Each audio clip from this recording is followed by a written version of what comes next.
House Minority Leader Hakeem Jeffries vows Democrats will fight to protect the American people against the budget plan being pushed forward by Republicans. According to Assosicted Press, President Donald Trump wants the Republicans who control Congress to approve a massive bill that would extend tax breaks, which he secured during his first term but are expiring later this year, while also cutting spending across federal programs and services. House Republicans passed an ambitious budget blueprint for Trump's agenda earlier in the week. Congress has to turn the plans for $4.5 trillion in tax cuts and $2 trillion in slashed spending into a bill that can be passed by the House and Senate. Republicans say if they fail to act, the lower tax rates first approved in 2017 will expire, which would amount to a massive tax hike for many Americans. They believe keeping the tax cuts in place will partly pay for themselves, unleashing economic growth and fresh revenues, though others say those projections are optimistic.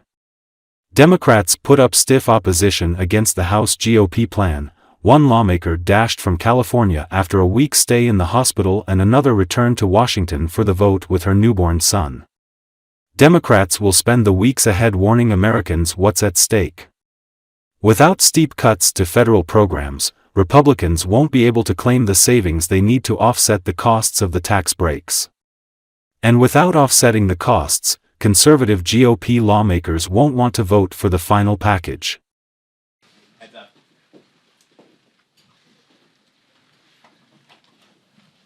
morning, everyone.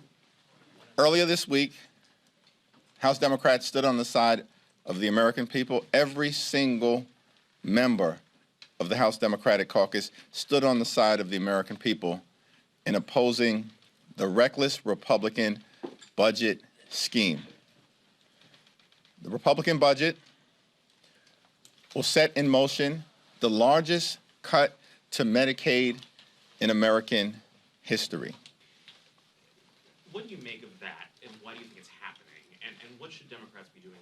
That they deserve. Democrats will continue to stand on the side of the American people and stand against the reckless Republican budget that will end Medicaid as we know it, dramatically cut nutritional assistance for children, families, and veterans, and we will continue to stand up on behalf of the American people and against the far-right extremism that is being unleashed on the American people by Donald Trump, Elon Musk, and House Republicans. New Yorkers are not going to be intimidated by Donald Trump, the administration, or any of. Democrats are prepared to identify waste, fraud, and abuse within agencies and departments across the federal government. Every organization, every institution should be scrutinized in a manner consistent with protecting taxpayer dollars. That is not what the DOGE effort is all about at this moment.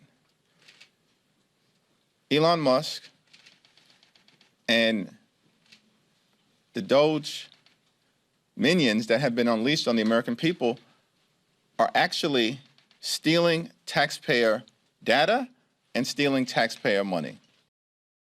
Our position in terms of the budget and any agreement that we reach in connection with the American people has to protect Social Security, Medicare, Medicaid, veterans benefits, the nutritional assistance provided to children and families all across America,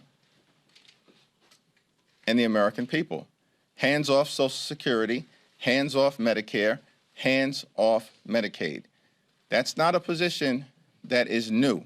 It's a position that House Democrats articulated from the very beginning of this Congress on January 3rd when I spoke on the House floor.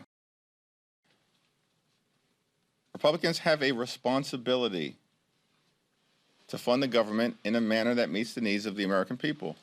We are going to continue to work hard to ensure that any spending agreement that is reached ultimately looks out for the health, the safety, the national security, and the economic well-being of the American people. We're focused on the core issues that matter, focused on the economy, focused on affordability, focused on the housing crisis that exists in the United States of America, focus on the fact that under the Trump administration, costs haven't gone down, they've gone up. Inflation is going up. What happened to lower grocery prices on day one?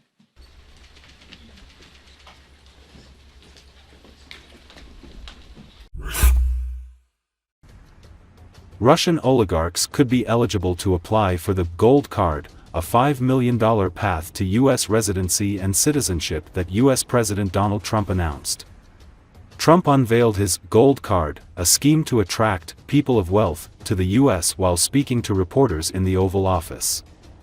"We're going to be putting a price on that card of about $5 million, and that's going to give you green card privileges, plus it's going to be a route to citizenship," he said.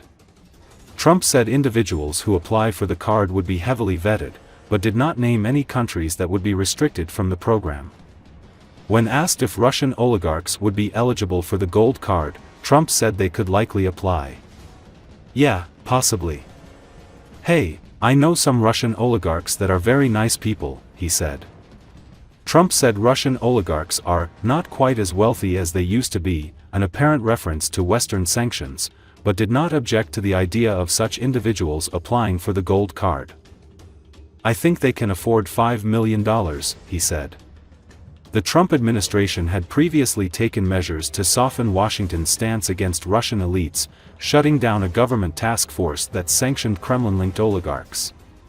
Initiated under former U.S. President Joe Biden, the program aimed to financially pressure wealthy allies of Russian President Vladimir Putin following the full-scale invasion of Ukraine, and penalize those involved in sanctions evasion. While ongoing cases against Russian oligarchs will continue, the task force will no longer be centrally managed at the Justice Department. The changes will take effect for at least 90 days, with the possibility of becoming permanent.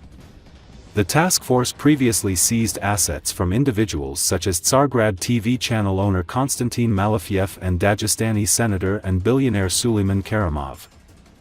The White House has meanwhile cracked down on immigration, suspending multiple programs allowing migrants to enter the country, including an initiative for Ukrainians established by former U.S. President Joe Biden.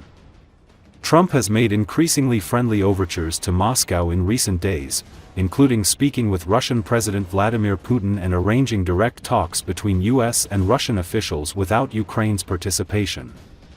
Trump also said he's open to striking a deal with Russia regarding rare earth deposits.